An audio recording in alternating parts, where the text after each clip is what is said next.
Welcome back to another episode of Diabetics Doing Things. We are telling the amazing stories of people with diabetes from all over the world.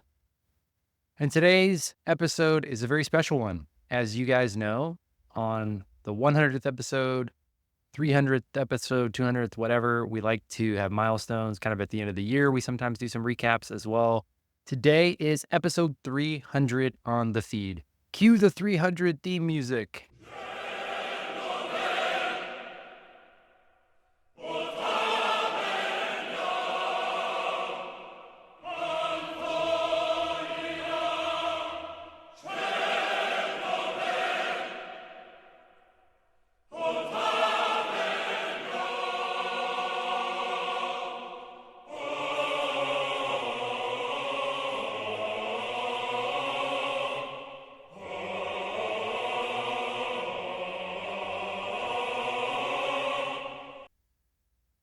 Okay, thank you for indulging me in that. Yes, technically we've done something around 341 episodes if you include the episodes that we didn't assign a number to and the hashtag Tools of Type 1s series from 2019. But since the first week of 2016, we've published a podcast 341 times with guests from all over the world. We are officially the longest running diabetes podcast hosted by a patient, a person with diabetes, which I take special pride in given how much time, effort, and energy it takes to manage life with diabetes. So when this episode came up on the production calendar, thinking back to other centenarian episodes, 100 with Marie Diaz and episode 200, which was the Robin Eritrea show from a few years ago, and my reflections on the highs and lows of this journey, the title that came to me for this episode was this, episode 300, Why You Should Start a Diabetes Podcast. Lessons from over 300 podcast uploads over 9 years. So let's get into it. For starters, I'm a fan of doing things. People talk themselves out of good ideas all the time and never get started.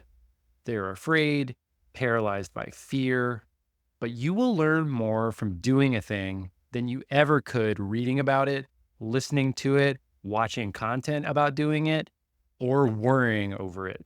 This has been true for me in my life of podcasting and creating content and otherwise. You will talk yourselves out of good ideas. And one of the things that I abide by, and you guys know that I love quotes. There's a Mark Cuban quote that says, "There's never a great time to take a great risk." And to me, I believe that means now is a great time. One of the first people I met in real life when I was starting this podcast was Tanya Konovalov, who is the community manager for our Dallas Breakthrough T1D, North Texas and Oklahoma, formerly JDRF chapter. And I asked to have lunch with her in 2016 when I was just getting started. I wanted to get involved, so I got involved. I answered the call to attend events. I volunteered. I went through different types of training and opportunities that were available through JDRF at that time. And over the years, Tanya and I became friends. I met her partner, Willie, who is a professor of creativity and an artist behind the film Signs of Hope, which has become his life's work. And a few years ago, I asked Willie how he was able to maintain the passion and longevity of a multi-decade creative project. Did he ever think it would last this long? How does he continue to find the passion and energy for it? And what could I learn from him were things that I, really wanted to know. And I don't know when I asked him if he ever gave me a direct answer, but he seemed to understand what I was asking. And that was, how can I reconcile with the idea that my current project, Diabetics Doing Things, will continue in my hands for the foreseeable future? And I haven't figured out the answer to that yet. But something I've been focusing on lately is taking inventory of all of the things in my life, noticing them and being grateful for them. So I've applied that to the podcast and I worked backwards. Firstly, I have an overwhelming sense of gratitude for Diabetics Doing Things. Some of the best things in my life have come from starting and continuing this podcast. So since I know I'm grateful for it, the next step for me was to take inventory of as much as I could from the last 8 or 9 years. 341 episodes published, 300 plus guests booked, 300 episodes edited and uploaded, 300 graphics built. Over 350 hours of content, hundreds of thousands of years of lived experience with diabetes, 2 million downloads from 100 plus countries, 30,000 social media followers, 683 social posts, and who knows how many social stories, thousands of emails, dozens of speaking events, 50 plus flights, 3 basketball clinics, 4 coffee shop meetups, 12 happy hour meetups, 1 pickleball tournament, soon to be 2, and meeting some of my heroes and now calling them friends. So now we get to the advice portion of this podcast. And here they are. They are 8 extended points of advice on 300 uploads, 341 total episodes, over 8 or 9 years of podcasting. Advice number 1, start a podcast. It's just as easy as starting a social media account these days.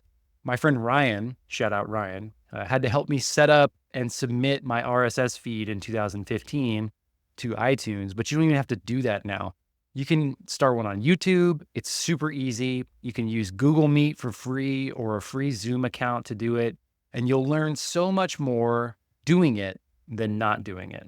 You don't have to do it forever like I have. Most podcasts don't even have 3 episodes. So if you make it more than 3, you've done more than 90% of podcasts in feeds all over the world. So give yourself some credit and some grace. It can be lo-fi. You don't need a team. You don't need a big following. You just need to sit down and do it. Number 2, the universe conspires to give you what you want. I didn't realize that this would become my life's purpose. When I started this podcast, I had no experience or involvement with diabetes, none. I was a total beginner. Only my own personal management was my only experience with diabetes. But because I started, I've been able to meet some of the world's foremost authorities on diabetes and speak to thousands of people worldwide. I'm just a kid from DeSoto, Texas, with a dream to play basketball. But when you're following your life's purpose, amazing things can happen as a result. I think of some of the guests that come to my mind from the T1D zine, from the creator zine that we did in 2022. Dr. Michael Rydell is the world's foremost authority on diabetes and exercise, and I get to have him on the podcast. Dr. Josh Miller leads the diabetes practice at a university hospital. Charlotte Drury, Olympian. Amazing things can happen as a result, and the universe conspires to give you what you want when you take action. Point 3, progress isn't linear. This effort has been filled with ups and downs, and I question whether I'm doing the right things constantly. This has been an effort of love and joy and has taken many long nights, weekends, mornings, time away from friends, family, and my day job. The price of commitment is steep, and the payment is almost always not monetary. The relationships and impact I've been able to have with my little slice of the internet have taken so much work than I ever thought possible. The relationships and impact I've been able to have with my little slice of the internet has taken so much more work than I ever thought possible. And without the help of my friends, collaborators, partners, employees and contractors, volunteers, supporters, and guests, I would not be here today recording this episode. Number 4, dream big. The gurus say not to waste time doing what you can't be best in the world at. And I'm proud to say that I've become one of the best diabetes podcasters in the world. The bar for that wasn't really high, but I did it all the same. I'm bullish on podcasting and on this podcast in particular. This is the beginning. It's still early, and there's much more we can still accomplish. Number 5, there is space for you.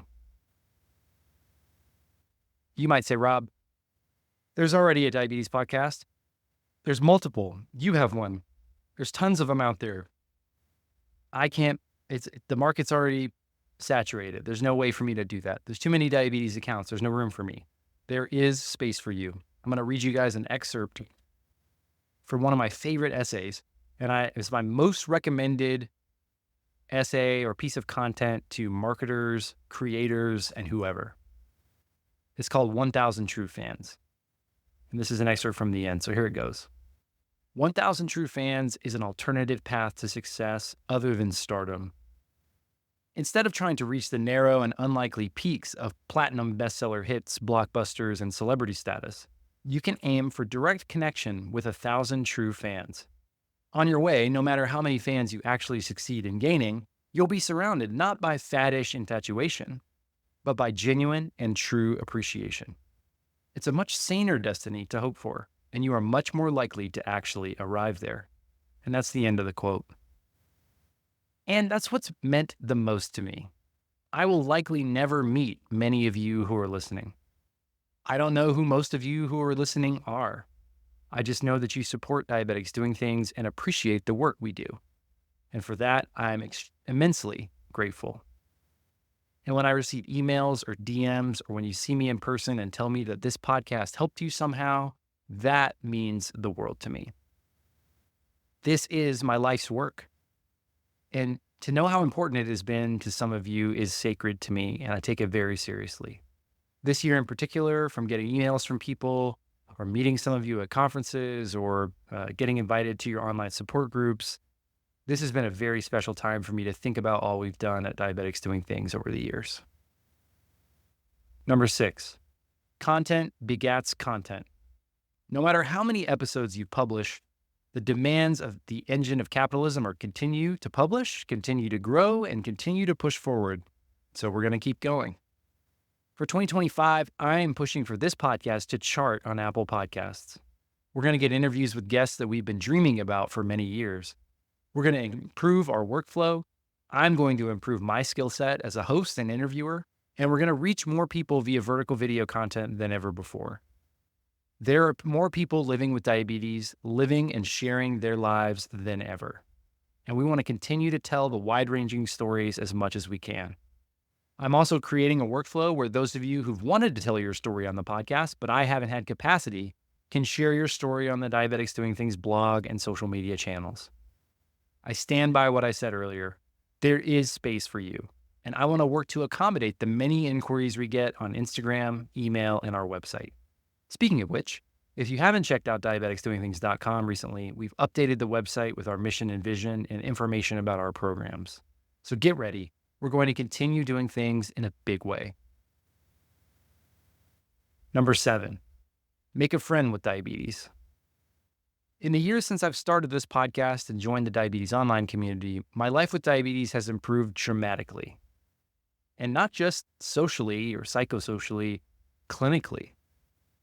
I've been so fortunate to get to meet many of my heroes with type 1 diabetes, people who have taught me something, inspired me, or challenged me to be better about my diabetes management. But above all, they've contributed to me knowing more about diabetes, taking better care of my diabetes, wanting more for my brothers and sisters with diabetes, and to just understand what I'm going through as a person who wants more for their life and doesn't want diabetes to prevent them from doing what they want to do.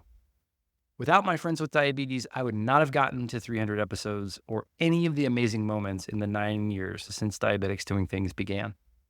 It's also dramatically changed my perspective on what it means to live well and do well with diabetes. It looks different for everyone. And it's still early. Number 8, it's the people. I want to close this episode by thanking the people behind the scenes who've supported me over the years. Without their support, I would not be here. Erica Howe, the person who has held down our family's life while I've recorded, edited, scheduled interviews, watched after our pets and house while I travel, and orders and replenishes my low snacks. Without you, I would not be here. Early Diabetics Doing Things, volunteers and contractors. Sarah, Mitch, Casey, thank you for believing in me before this was even a thing. Early Diabetics Doing Things guests and friends of the pod. Lauren, Libby, Neil, Chris, Ben, Sarah, Jillian, Paloma, Laura, you guys believed in my podcast before it became what it became, and I'm immensely grateful to have met every single one of you. Ashley and Eritrea, thank you for your work in the growth of Diabetics Doing Things. Amanda Griswold, Medtronic Diabetes, Janet Cho, thank you for your partnership and your belief in me. You are the Medtronic champions. Anyone who ever sponsored an episode or any content, thank you for your support and your belief in what we're building. My boys Brent Jones and Ben Fellmeyer for buying hoodies even when you don't have diabetes. And finally, anyone who ever came out to a meetup, a speaking engagement, downloaded a podcast, bought a hoodie, shared an Instagram post, or left a comment, I appreciate everything that you've done to get us here today. And that's all I've got for now. There's more coming. It's still early. Keep doing things, keep creating, keep grinding, keep blogging the hours. We're in this together. See you next time. We've got some big things coming. Start a diabetes podcast. Rob out.